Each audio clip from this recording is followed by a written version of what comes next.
Okay. Good evening, participants. Teachers are the most significant influence in student learning.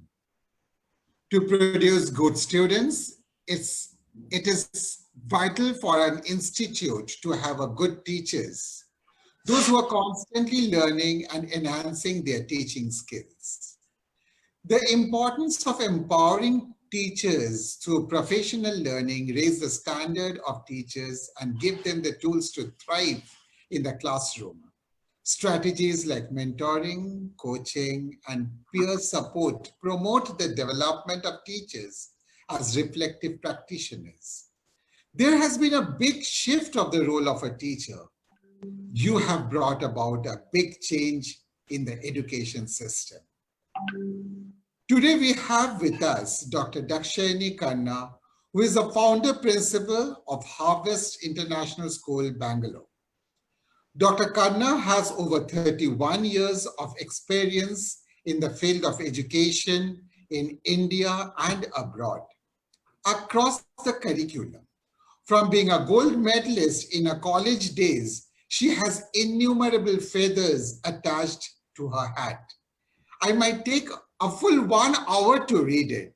So without taking much of your time, I would like to request Dr. Khanna to take it forward. Thank you, Dr. Khanna. Thank you, Mr. Pradipta. It's a wonderful opportunity for me to share my learning with all our colleagues here who are in the same boat. And thanks for you and your team for making this possible and also taking care of all technical issues and aspects. Lata has been with me since 2 days to ensure that everything is in place. And my team, Ms. Suryavati, Ms. Lata and Subhashini are also here to help me because suddenly there was a power failure in my house. And I thought that probably I'll have to take the session from telephone, and that's the reason they're there to back me up in case there is a problem with the connectivity. And I think this is one thing that all of us as educators are facing right now, because we are all specialists in pedagogy, but when it comes to technology, we really do not know much, and we struggle when it comes to online teaching and learning. But yes, hats off to teachers today because they are all no less than superheroes, without a cape, I would say, because they have all plunged into the situation and they have come up and they're doing their best. And today's topic, as we all know, is online teaching and how exactly teachers can be empowered. First of all, I would congratulate each one of you who are attending today's program that you're doing an amazing job, because all of us were thrown into the sea and it was left to us. You either swim or you can go down, but you have to do this. So in such a situation, whatever we could, whatever was possible, we have been doing, and that has been amazing. I can see that all of you have done a wonderful job and you have been taking online classes, whatever was requested, whatever was possible, because the day there was a shutdown and we all went home, I'm very sure that none of you carried the resources because nobody had any kind of idea as to this is going to happen. And for the first time in my life, everywhere I have seen that every corner of the world, across the globe, each educator is actually facing the same issue. And the solutions are also going to be similar. I'm very sure that the solutions are going to be similar for all of us. And definitely we will come out of this and we will see that we all get along. That is the thing that I wanted to talk to you. The next slide, Lata, can I have the next slide, please?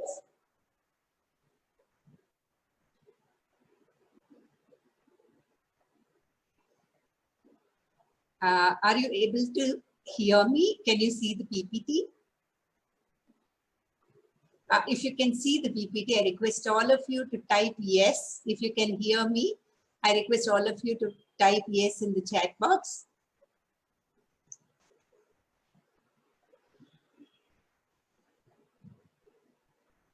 Great, great, great. This is one of the things that we need to actually look into. Thank you so much. Can we go to the agenda, Lata? Yeah. Now, today's agenda are going to be, the following points. One is understanding the online teaching, what we call as emergency remote teaching, because it is no more online. There is a lot of difference between online teaching, which is actually standardized, and we plan it to remote teaching that we are doing. We just are doing whatever we can. And in most of the cases, we are trying to replicate what we do in school online. That is what is being done right now. Now, the second problem that all of us are facing is the competencies that are required for online teaching, managing self. It talks about pedagogical competencies, technological competencies, emotional competencies. All of it we are going to talk about. The effective communication portion online, how exactly we're going to reach our students and communicate what we need to. That's the other one. And assessment. Everybody talks about how are you going to assess. I'm sure that you can probably do a class and then, get to the students and make them understand. But how do you assess? Because we don't know what we are teaching, whether it is reaching the student or not is a big question. That is one thing that we are going to talk about today. The challenges that we are facing in addressing social, emotional aspects of the student as well as the teacher, and effective feedback, how to take it online and how to implement or how to better ourselves. Now, these are some of the challenges that we are going to talk today about online teaching. Leda, can we go to the next slide, please? Now, there is a change in the landscape. Whatever said and done, we always thought that online teaching is going to happen. We were not very, very sure when it is going to come. And most of us would hesitate if we had to take an online class. Our preference would have always been face-to-face class. You think of it, where the student comes to the class and we would talk to him face-to-face, saying that in no way your electronic gadget is welcome for learning. Leave it at home. We do not want to allow any mobile phones inside the school. You're going to keep it away. You come here, human brain is welcome, and we are going to talk to each other. I'm going to teach you the way I want to. And we always had control of the class. Remember, you were the boss in the classroom. Maybe you had a little bit of liberty given to the student, but end of the day, you control the class. Apart from that, you control children at home also, because you remember the kind of homework we used to give them, saying that not only that I control it, you in the classroom, but I also control you at home. Unfortunately, none of it is available right now. Right now, you see that we do not have control over anything. The whole landscape is changing, and we need to be ready, and we need to take it as a challenge and ensure that our teaching becomes effective. Then only it is worth doing it. Next one, please. I'll tell you a small story before we start with our training program. There's a lovely story which is normally used in the management schools, which talks about the need of continuous professional development. Once upon a time, there was a woodcutter, and he was extremely happy that there was a factory which came near his town, which was full of forest, and he thought that he gets a golden opportunity to show his skills in cutting the wood, because this timber factory would require a lot of wood. So he goes to the manager, he talks to them and says that, see, I'm extremely good at, actually cutting the trees. So give me an opportunity and then hire me. I will ensure that you will never regret your decision. So he goes to the manager, and the manager looks at him and feels that, oh, he's a local and he has got enough experience. Let me give him the highest post possible in cutting the trees. So he becomes a manager, and he was also supposed to deliver by cutting the trees. Now, the woodcutter is extremely happy that he got the job he wanted. The conditions were extremely good, and he was also told that he'll be paid handsomely, depending upon how he works. The first day he goes with a lot of enthusiasm. On the first day itself, he cuts 18 trees and comes back in the evening very happy and talks to the manager, says that, see, I have cut 18 trees for you. The manager feels very happy, extremely happy, and praises him and says, keep up the good work. The second day, the woodcutter goes to the forest and starts cutting the wood. And that day, he would cut only 15 trees, not more than that. He comes back and he feels very sad, feeling that how is that on the second day, I could cut only 15 trees. Third day, again, he comes to only about 10 trees. And the fourth day, it becomes almost 8 trees. So he starts feeling very sad and he really doesn't know what to tell his boss. And in a matter of 15 days, he gets into depression and comes back and speaks to his manager. He says, see, I thought I was extremely good and I'm putting in a lot of work. I'm really struggling to cut the trees from morning till evening. In fact, first day I spent only about 5 hours, second day 6, third day 7, and now I'm spending about 10 hours in the forest to cut the trees. But somehow my energy has gone down. I'm not able to, because I always thought that cutting the trees will give me an expertise and I'll be able to do better day by day. But now I feel that I'm in no position to do it. I really don't know what is the reason. The manager looks at him and starts smiling. He said, don't be too harsh on yourself. Tell me one thing. When did you last sharpen your axe?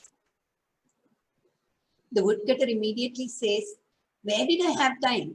I have been working day in and day out, cutting the trees. But immediately he realizes what his manager meant. Unless you sharpen your skills, your axe, you will never be able to do better and better. That's the reason when hiring, many of the professionals say, it doesn't matter if you have 10 years, 20 years, 30 years experience. It matters whether you are actually developing your skills, your knowledge, and your capability on time. So it's the best opportunity for all of you to attend webinars and understand what you require and learn as much as possible. Yes or no, COVID has given us loads of opportunities. I'm on webinars most of the time, and there's so much to learn from everybody.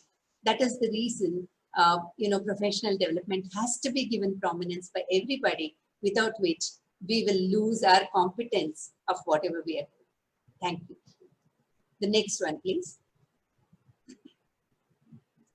Now let us see what else we are doing right now, See, basically, when something happens at school, you are looking at immediately coming up to, because, we as Teachers Clan, we believe in working for not money, but for our passion.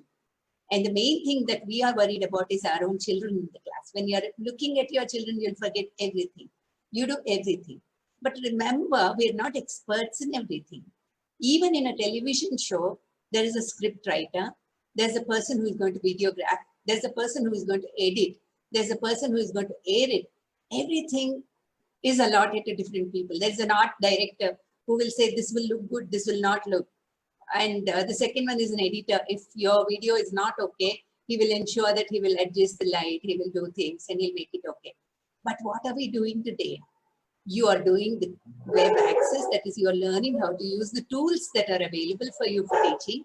You're looking at creative publishing. You are making your PPTs, you're making your handouts, you're making your activities and trying to publish it. You are managing the information. You are actually looking at what is the correct information available. You're verifying this. You're thinking of pedagogy. You're looking at CBSE, ICSE, IGCSE, IB, whatever curriculum you're looking at. You're looking at what does the board tell us regarding the pedagogy. Learning environment. You are worried about what kind of learning environment. We're all used to controlling 20, 25, 30, 40 kids in a classroom, but we are not used to controlling 40 kids from 40 homes. And you're not only controlling or managing kids from 40 homes, you're managing their parents also, sad to say, because they're there and they judge you because you become conscious. And we need to have all those 4 C's, which are called as 21st century skills, which we are supposed to know. So you are building a paradigm. There is a shift, complete mindset and paradigm shift in education, which we are trying to follow. And hats off to you guys. And you are doing a wonderful job, but there is so much to learn. So don't be harsh on you. We will make mistakes. Let us accept each one of us will make mistakes because we are not experts in technology. But it's okay to make mistakes. Doesn't matter. Because we are trying our best. And that's what matters at the end. You will definitely do extremely well. I'm very sure in the beginning when we started, we were worried, how will we assess? How will we take the class? Online class is not a joke. But today, everybody is doing it extremely well. Somebody who didn't even know how to, actually edit a document is doing an online class. So it's not a big deal. And you need not be a perfect person, because this is not going to be, hopefully we hope and pray that it is not going to be continuous. But remember one thing, we'll never be able to go back to pre-COVID era. And it's always necessary for us now to include online learning as a part of online teaching, as a part of our regular teaching. And it is going to be the blended learning pattern, which we are going to do once the schools reopen. Next one, please. Now, I would like to ask you one question. Remember, there will be a link that is put in your chat box. I request all of you to go to this link and click on it. And there is a question which asks you, what is your biggest concern about online teaching? Your biggest concerns, 3 of your biggest concerns, you can write there. See, there are 3 rows given here. You write 3 biggest concerns that you have regarding online teaching. I'm not saying challenges. I'm talking about concerns that you have. Please type it and we'll see what are the things that you have, what are the concerns teachers have, and then address those concerns. If you have any problem, please type in the chat box. We'll be able to help you. You have to just click on the link that is given in your chat box, menti.com, and then you will get to this screen, which is shown here. And in the screen, you will have to type 3 concerns that you actually have regarding online teaching.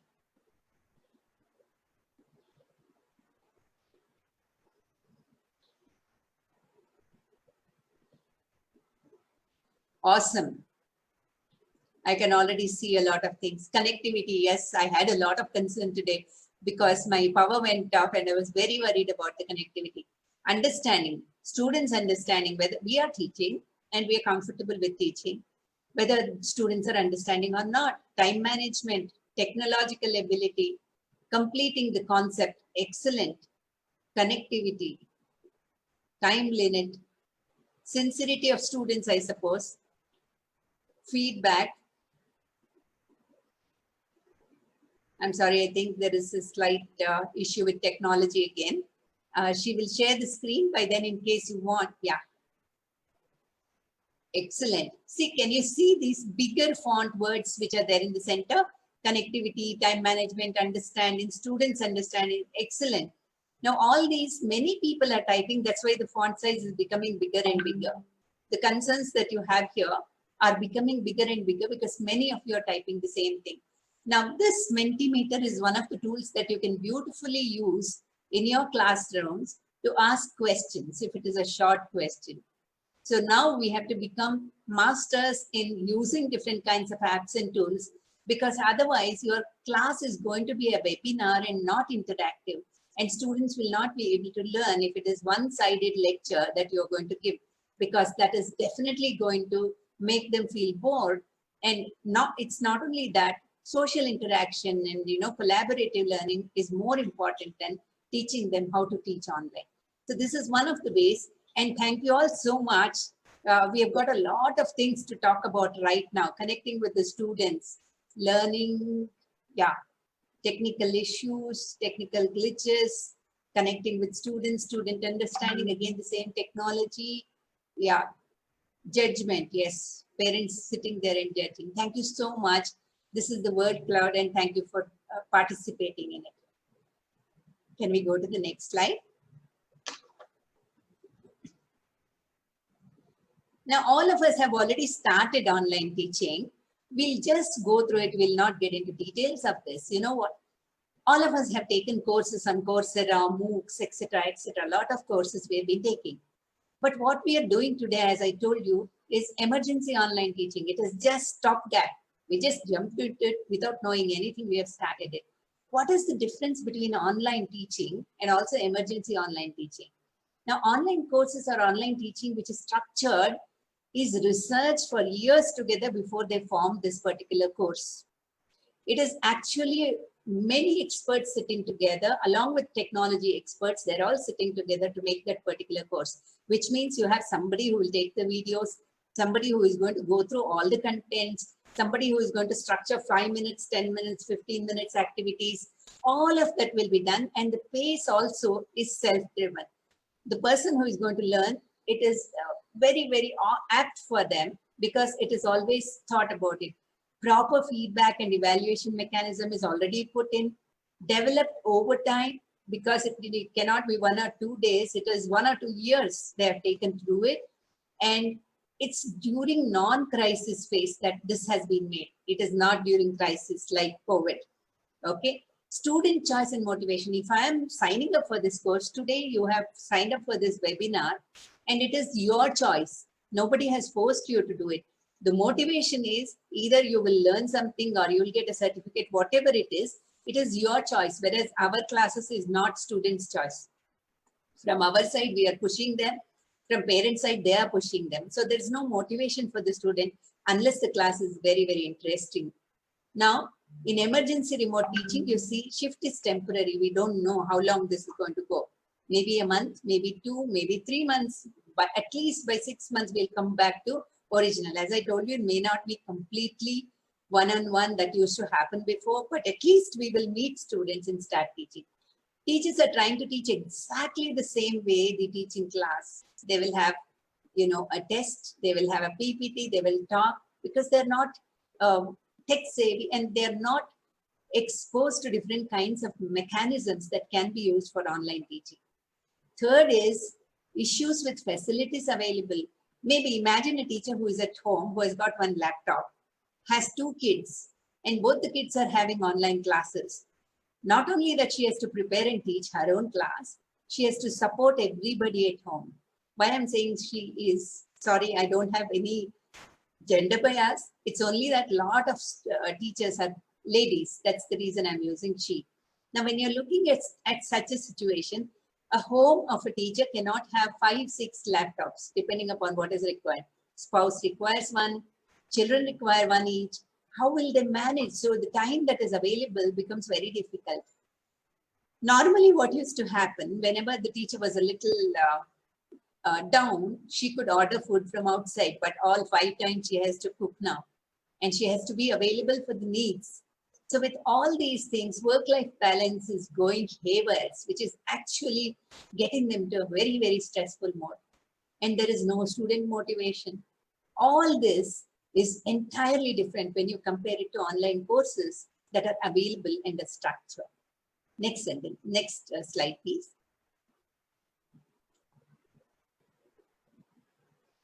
Now, there are 2 different kinds of learning. Okay, with that introduction, we get into what are the 2 kinds of online teaching that we are doing. One is called synchronous, other one is called asynchronous. I think all of us have become experts in this. I'll just go through this. Now, in case of synchronous, there is a teacher at the opposite end of the screen. That's all. There is a teacher who is actually live and is talking to the students, and the instructor is actually teaching the way she teaches in the class.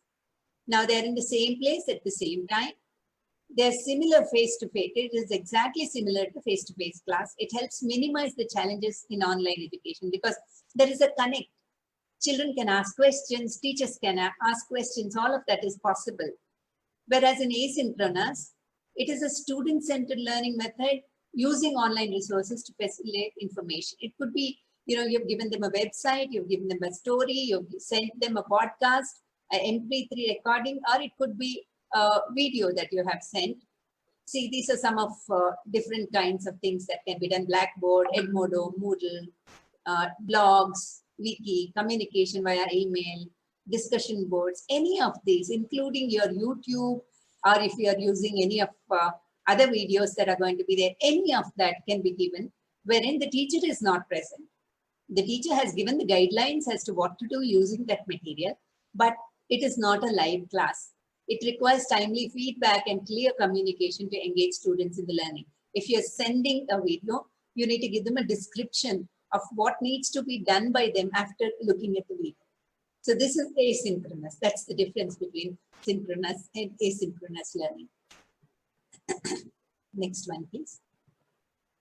Now, students, what happens, advantages when you're looking at it, students would love to see their teachers and, their friends also. That is one of the advantages that you have in synchronous. Whereas here, it offers flexibility. Children can study on their own, but then, they will not be able to interact. That's one thing. Teachers feel they're engaging students real time. A sense of command to tackle questions, scale content, assess, etc. is possible here.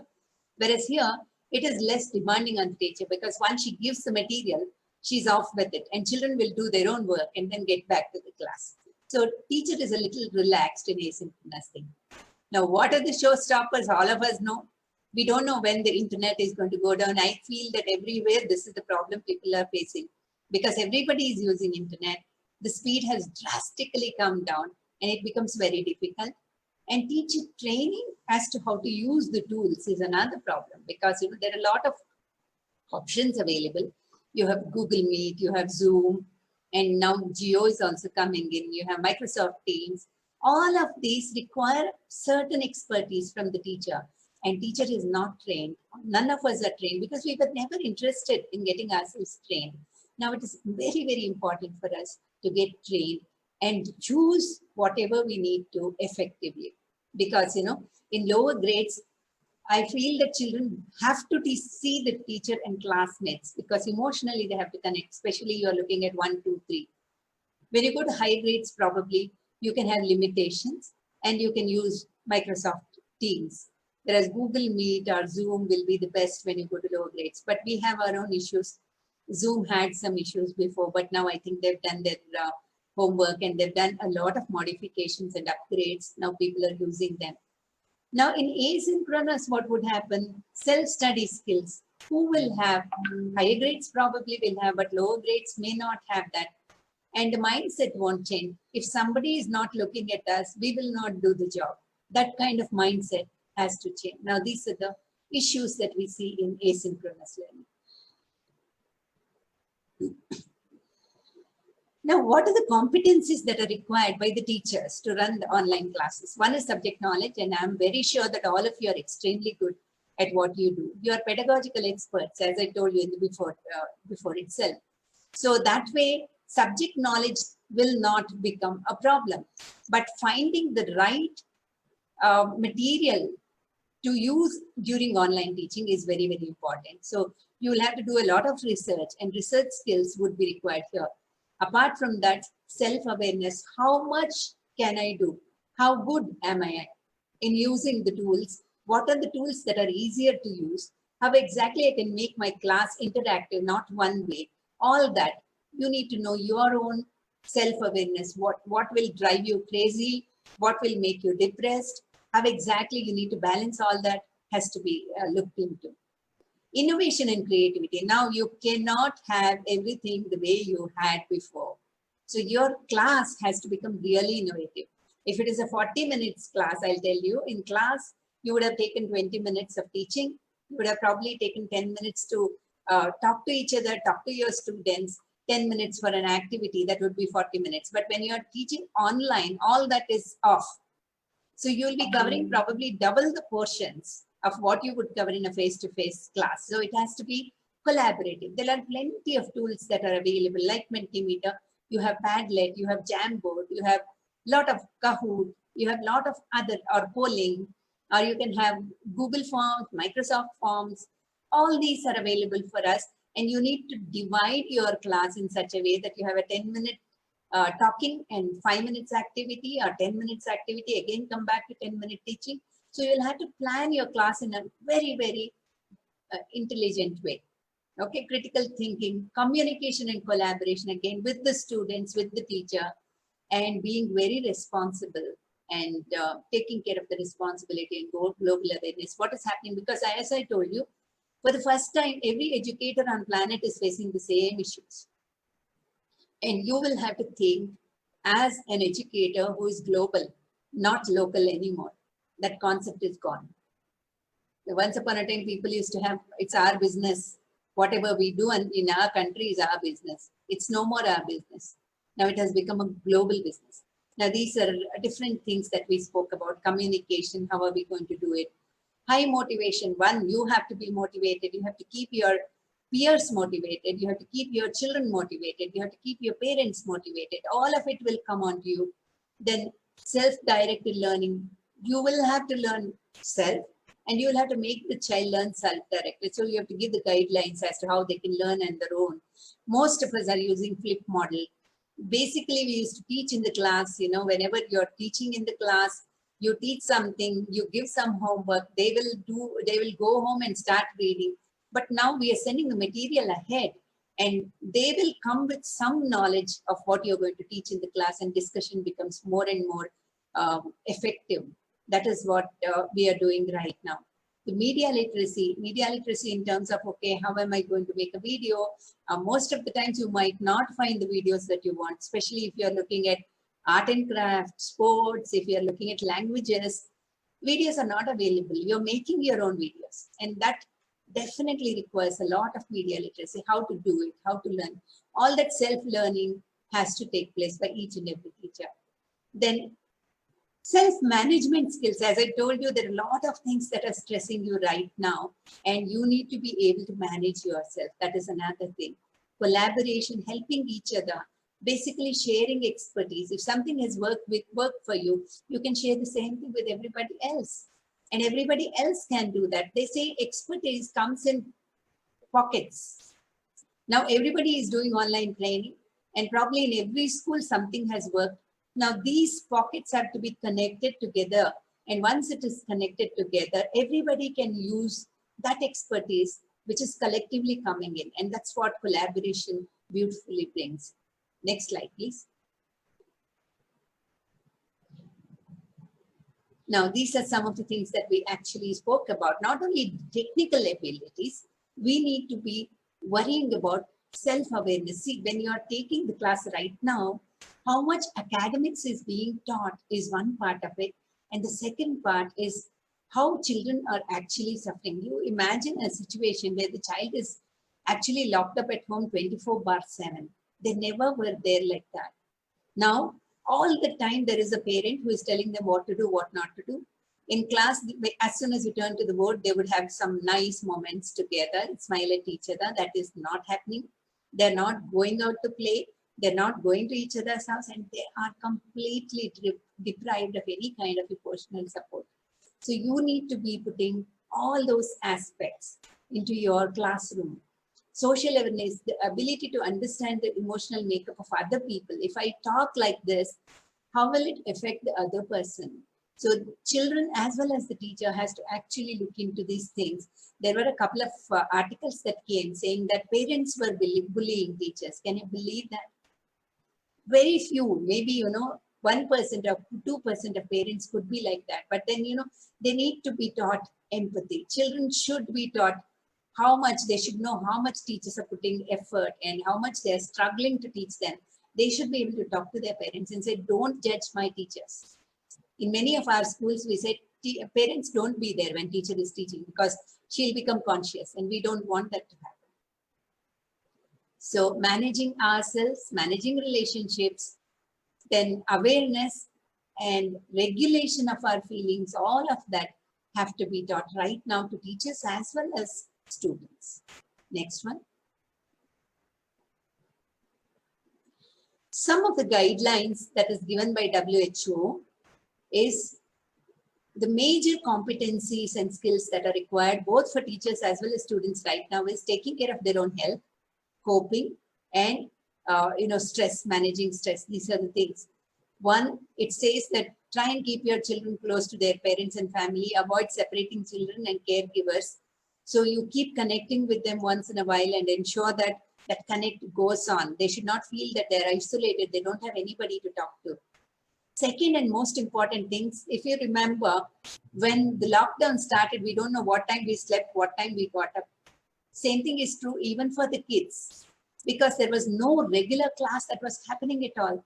So this routine and schedule that you have for the online classes will make sure that children are there and they are getting into a discipline, even if they're not actually coming to the school. This is very, very important. Provide facts about what has happened. We need not hide saying that nothing, you stay at home, everything will be fine. That should not be the thing. As a teacher, it becomes our responsibility to make them go through different publications. Now, online publications are available.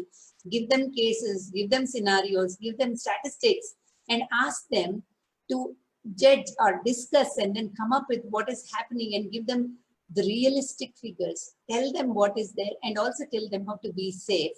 That is very important. This also includes providing information of what could happen in a reassuring way, because they should not feel scared, but at the same time, you can also tell them how to take care of themselves. Very, very important. And every teacher has to do it, because we're not very sure if parents are doing it. They're protecting them, but giving information becomes a part of your regular classes. Next one.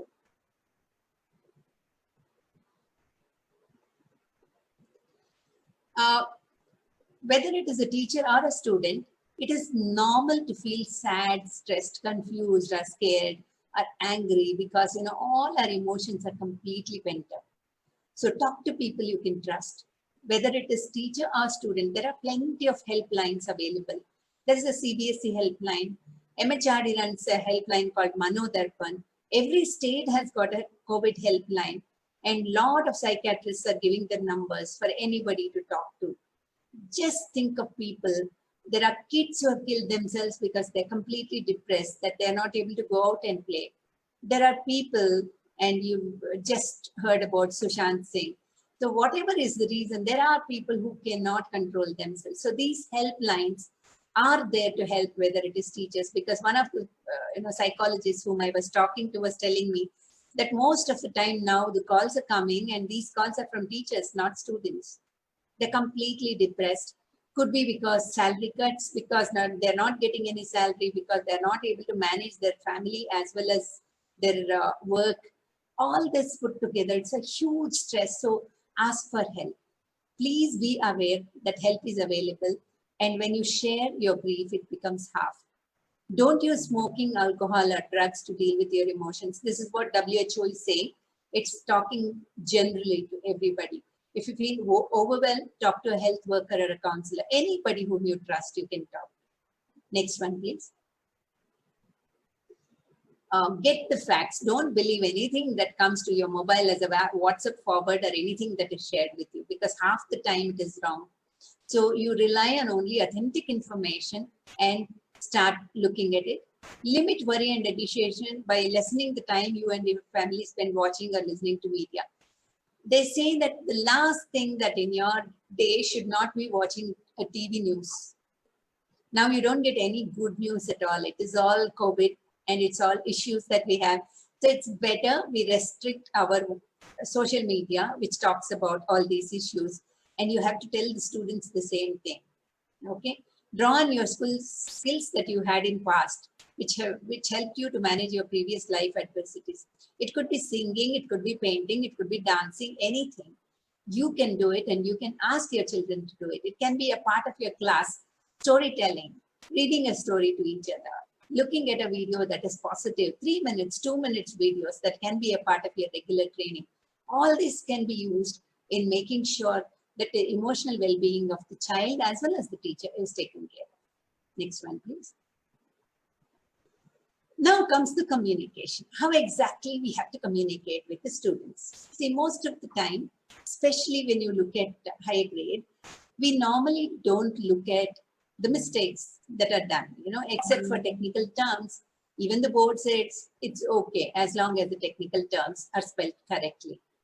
One thing that we need to make sure now is being respectful, because you are now on the screen.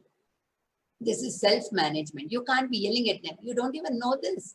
Can't you do this much? In your class, everybody has understood. Why is that you are not giving me attention and you're not able to understand? There's something wrong with you. Please be respectful to the student. Language that you use in the class has to be very, very respectful. There should not be any sarcasm or demeaning in the language that you're doing. Assume that the student is always positive. When they're struggling, think that it is not deliberate. They're struggling, they're not able to. Somebody, one of the psychologists talks about this. They say that a child is always good, a student is always good. The action is bad. That's all. If the child has done something wrong, it's the doing is wrong. It's not the child who is wrong or bad. So keep that in mind and be very respectful. Second is be very supportive. Offer positive feedback, specific, relevant, and true. When you're saying that if the child hasn't done well also, don't say, oh, excellent, you've done very well. And the child also knows he has not done well, and you also know you have done well. You need to be very positive, but at the same time, give hints as to what the child has to correct or develop. Offer constructive feedback, specific, focused growth, and not overwhelming. Don't give him a goal that is huge, knowing fully well that the child will not be able to do it. Give something that the child can actually do. So you need to be very, very careful in doing that. Emphasize student ownership and engagement. Your class has to be engaged class, wherein children are engrossed. Complete senses of the children have to be there. Next one, please. Let the next slide, please.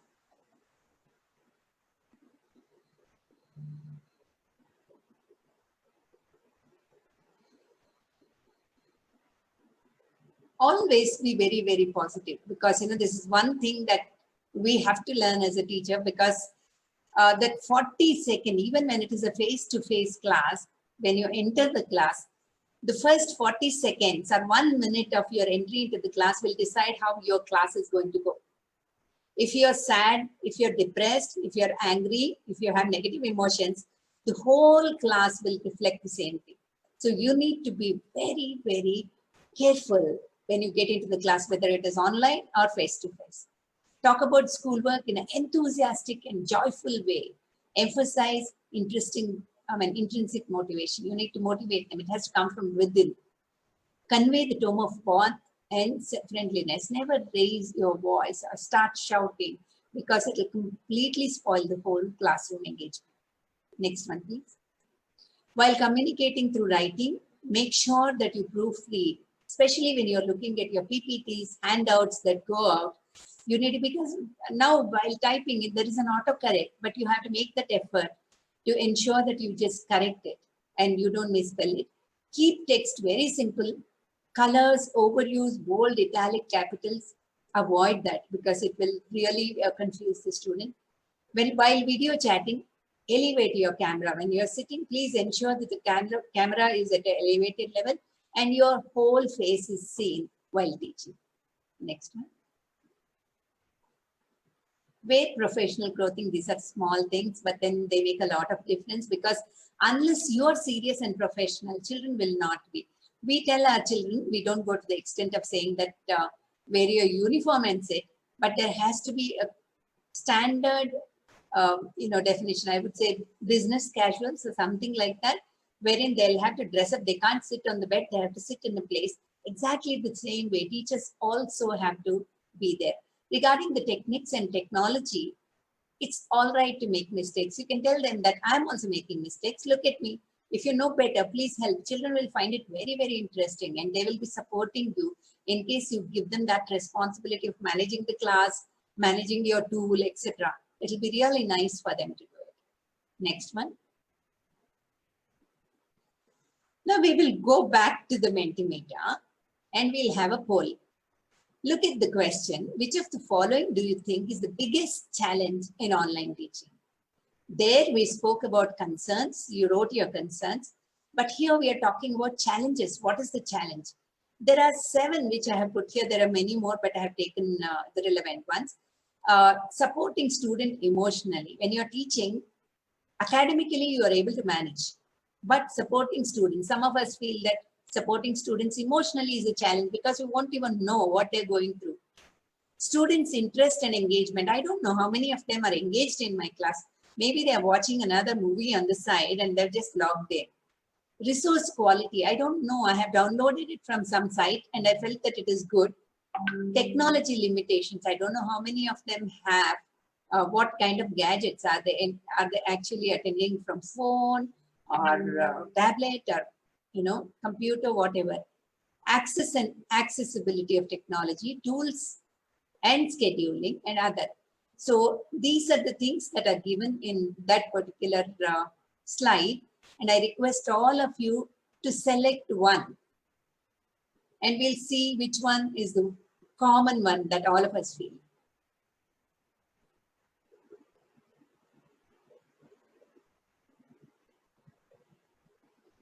Basically, all of us will feel, we feel that a lot of disconnect is there. It cannot be like face to face.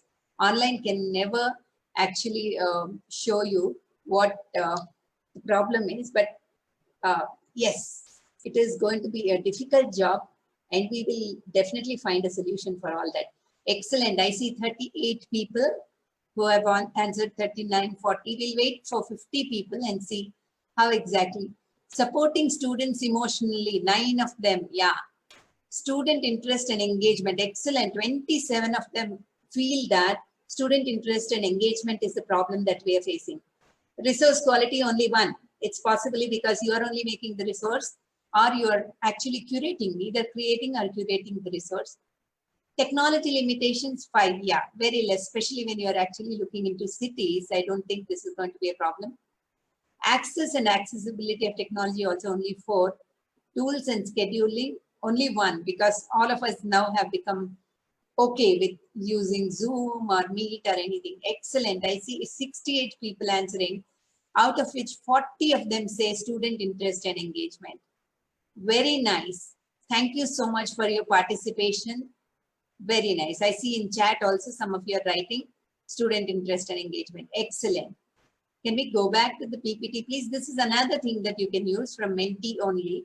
There are 2 types of slides that you can use. One is going to be, if you do a little bit of experimentation, you can find tools like this, which make the class interesting, which means basically engagement of the student is a problem in an online class. Can we go to the next slide, please? Now, to ensure that the student is engaged, what the teacher needs to do is she has to come up with some activities. Without activities, you can't have the child completely engaged. There are some of these tools which allow, rooms wherein you can put them and give them group-wise activities. And there are some blended learning techniques wherein, you send the material before they work together on a Padlet, on, any polling or different kinds of apps that are available, and they come back and they present what they have learned together. Now, one thing that I would like to make very sure is, as I told you, we will never be able to get back to pre-COVID life anymore. It is going to be a blended learning approach that we are looking into, because some of it will be online classes, some of it is going to be offline classes, that is face-to-face classes, even when the school reopens. This is there to stay. And definitely, we cannot do without online teaching anymore. Next one, please. You have to ensure, the most important thing right now is to make your classrooms happy. How do we make our classrooms happy? Make sure that children use all senses to explore. Give them a little bit of research. Give them some activities which they are going to do. Some of them could be visual. When we talk about multiple intelligence concept, we are using videos, we are using PPTs, we are talking to each other, we are sending them MP3s, we are calling them out and asking them to answer questions.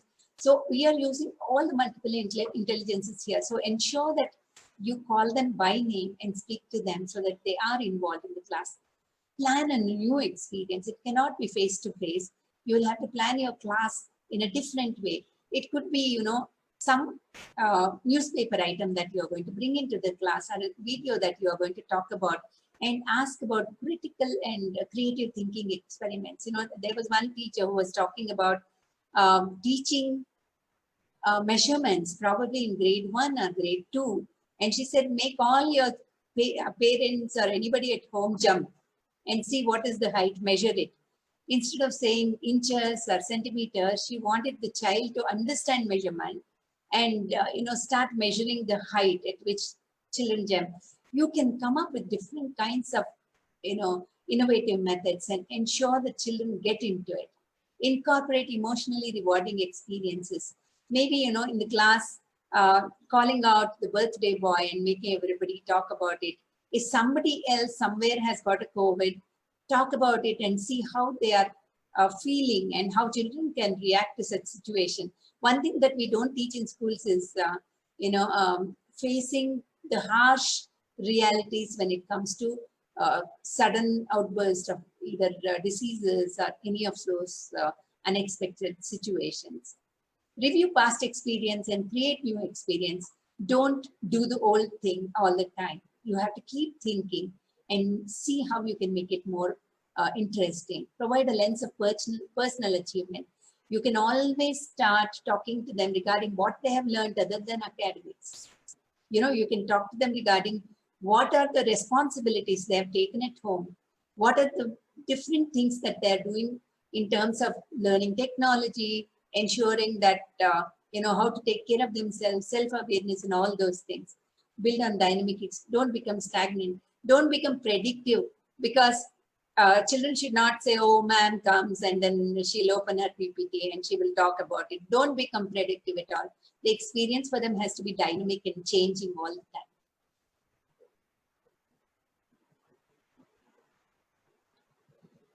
Class autonomy. Class has to change completely. Now our planning has to depend upon how to make students independent. How do we make them learn on their own? How are we actually going to help them to learn? That has to be our lesson planning. Give time and space to explore. Give them a lot of research material which they can give them choice. If they want to write and submit the answer, they can. If they want to make a video, they can. If they want to draw something and show you as an answer, that is also fine. So you give them and support them. Give clear touch points to monitor progress and receive feedback. Please ensure that you're involved completely with the child, without which the class is not going to be effective. Now, there are different kinds of learning times. We'll not go into details because there is a lack of time here. Production, practice, discussion, collaboration, investigation, acquisition. These are the different descriptors that you can use while making your lesson plan, and ensure that you are going to be taking care of these things when you prepare your lesson. Every lesson plan has to be different. Everything has to be different. Next one, please. Now you can talk to the students. This is one of the most important things I don't want you to miss. You can take a screenshot of this and use it in your class. You need to actually help children to make a schedule for themselves. Study hours, family time, TV and reading, socializing. These are the activities you can tell them as to how to go about. And on all the days, all 7 days, how they can divide their time. This is very important. There's nothing as such. It is called as Goldilocks. All of you would have heard about the story of Goldilocks. It is called Goldilocks fit. It is the golden key. That is the answer to all the questions. Because what was right for Goldilocks was not right for Goldilocks' father. See, the father bear. Okay. Now, father bear's taste was different. Mother bear's taste was different. Baby bear's and Goldilocks' taste was the same. So every child will have a different kind of requirement. They can make their own timetable. You should not make it compulsory for everybody to follow one. One size fit all concept is not going to work for them. So this is very important, and you can use it effectively in the class. Next one, please. Now, I really adore Stephen Covey's different priority square, especially when it comes to all 7 habits. I really see that there's a lot of utility for everybody from this, and one of it I have taken here. Especially when teachers come and tell, I don't have time.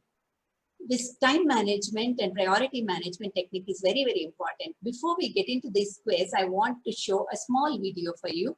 Lata, can you play the video, please? It's a 2-minute video. Anyone can pursue their dream and carve out the life that they want. Meet Mimi Chow. Today, she's... Hello, beautiful people. I'm your friendly guide, Mr. Smart. And today we're going to learn about the time management matrix.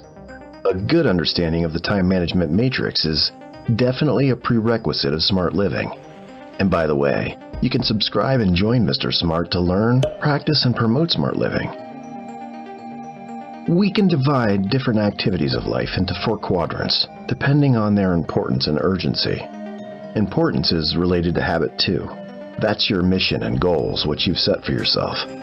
On the other hand, urgency is the pressing need for time, like a ringing phone. which may not relate to what your mission is, but calls for urgent attention regardless. Now, let us briefly introduce and discuss the 4 quadrants of the time management matrix. Quadrant 1 is important and also urgent. Problems and crises which need immediate attention fall into Quadrant 1. If these problems are neglected, you will be in trouble. For example, if you have an important meeting today and you don't attend it, you will have a major problem.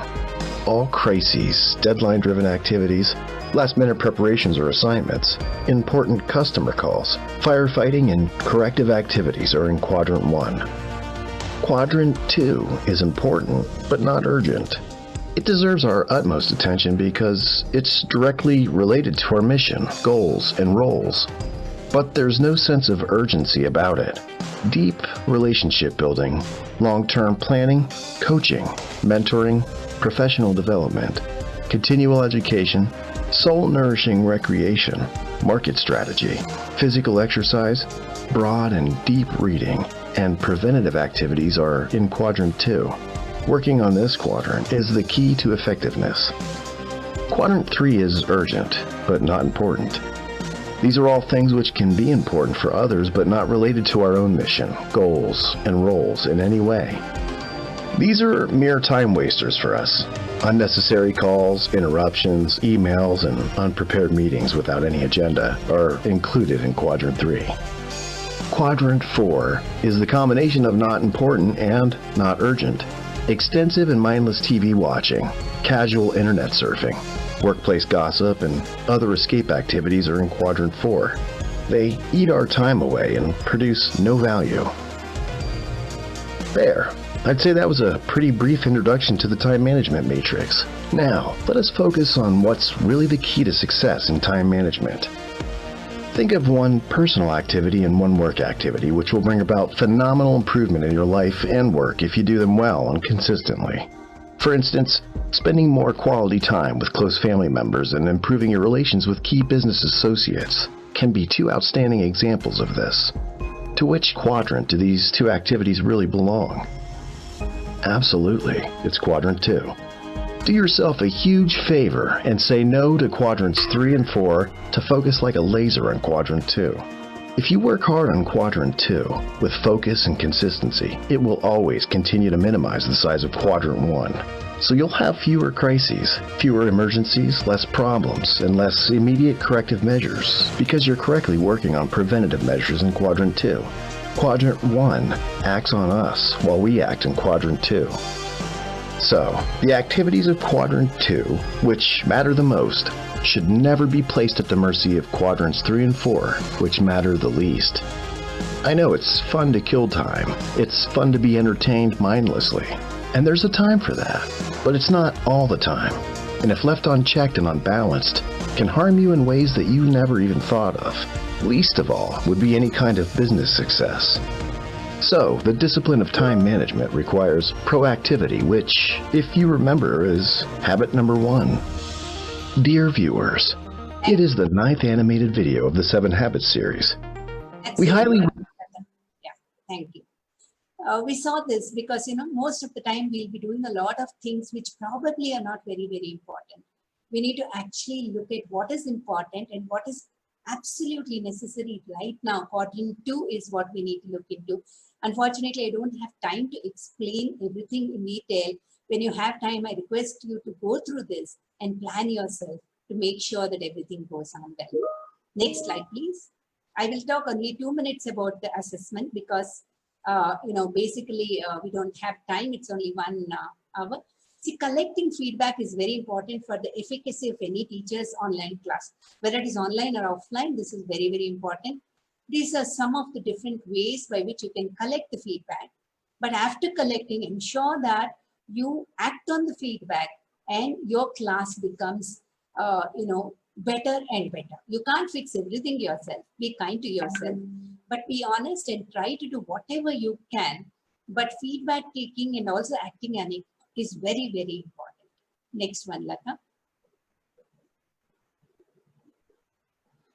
Now, to summarize, I will tell you, many of the people keep on asking me, how will you assess online? Because we don't even know what we taught, whether the child has learned or not. As teachers, we give a lot of prominence to assessment. I was attending one of Professor Sugata Mitra's session wherein, he was talking about how teachers can assess students. And one of the best things that he quoted was, imagine you're doing your PhD. You have selected a problem. You don't know what the answer is. Your superior, your supervisor also does not know what the problem's answer is. You do the research. You come up with all kinds of explanations. You hypothesize, you come up with the answer, and you present your answer and you defend your answer, and you are awarded a PhD degree for what you have done. Scale it down, come to the class. Don't worry about assessment right now. Assessment can be done by observation. Assessment can be done by little things like a small poll, like a small, multiple answer quiz that you're going to give. All these can be done. There will be one day when children will come back, especially when you come to 10th and 12th board, you will be doing assessments. Don't worry about it. Imagine boards have cancelled all examinations. They have done a continuous assessment, and that is not important today. Today, it's not only academics, it is helping them emotionally and also to help them to manage themselves. That is very, very important. As teachers, I know that you're doing a tremendous job, terrific job with all the issues that you have personally as well as professionally.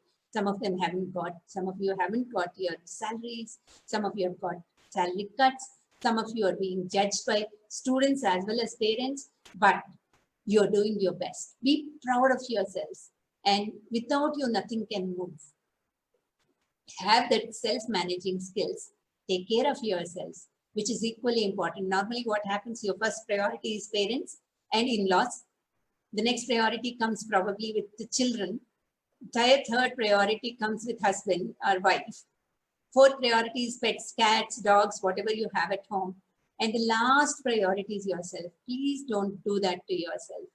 Ensure that you're also taking care of yourself physically, mentally, emotionally. Learn. This is an opportunity COVID has given us. It's a wonderful opportunity. A lot of material is available. There are peers who can share the best practices. Let us make use of this time for sharpening our axes and then ensure that we learn as much as we can and share as much as we can. I'm sure that you people are doing it, and I hope that this session has been helpful in some way or the other. Thank you all so much and wish you the best. Thank you so much, ma'am. We'll take a few questions in case anyone has any. There were a few questions on Facebook related to evaluation, which I think you have already answered. There is Miss Parul here who's asking, would you recommend any particular platform to make the slides? She really liked your presentation today. Okay, so I'll have to thank Suryavati here because, I make the presentation, she makes it beautiful. And I think she uses Google, tool only. When you do the sharing on the Google Slides, there are a lot of, this available, there are a lot of features that are available which we can use it here. So you can try. I would say Google Slides will be the best for making any of the PPTs. And sometimes we can't do it directly. You can download it, make it, and then post it back onto the Google Slides. But that is the easiest, and I use that. Okay. We have another question on Facebook, ma'am, where a teacher is asking if you could emphasize just a bit more on blended learning approach. I would say that, when you are talking about blended learning, you need to look at two things. One is now presently going to school is impossible. So you're looking at a combination of, synchronous and asynchronous learning. Basically, what you need to do is you need to plan in such a way that you give them some material to read and come to the class. If they have some little bit of knowledge about what you're going to take in the class, I would say, see, normally what happens, imagine a math class, you probably have taught some concept, you have given first four questions for them to answer in the class and then the remaining at home. And normally, if you see, all the books will have tougher questions as last questions. And when they are doing the tougher questions, they don't have an expert with them, whereas you are here in the school. So instead, what I would say is give them something where they can learn from home and come back to class and have all the discussions where they have issues, doubts, etc. in the class. That is one way.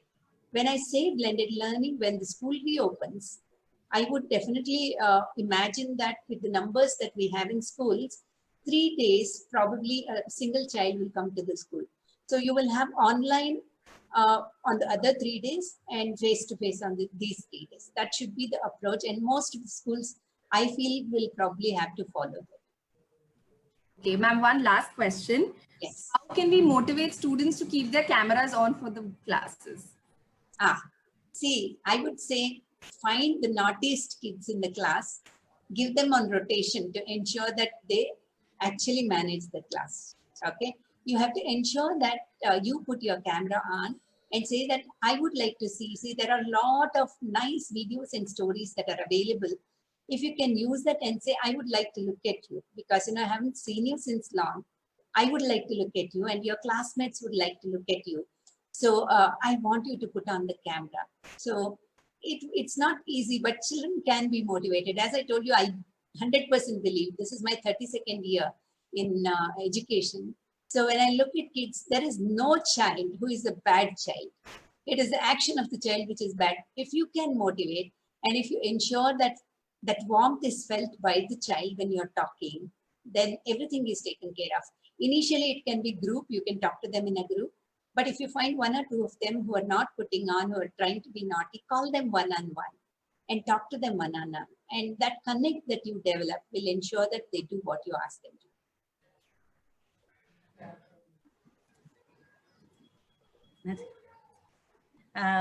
Good evening, everybody. My name is Surabhi. I'm the CEO of Aditya Birla Education Academy. Hi, Siddhi. Dr. Khanna, thank you for introducing the different types of online teaching and sharing the different challenges. Never before has it been more important to build resilience and the importance of emotional intelligence and empathy, not just for the student, but also amongst the teachers and parents. I really liked your message regarding the importance of being respectful and supportive towards our learners. And as a mother of 2 children, I really like the Goldilocks fit. Such a powerful model and so simply explained. We have a challenge in front of us on how to keep our students engaged and interested. And what a wonderful insight on assessments that you shared with us. We have all been thrown at the deep end and we will all do whatever it takes to get to the other side. But it is thanks to master trainers such as you, Dr. Khanna, that the entire community of educators are feeling supported and empowered.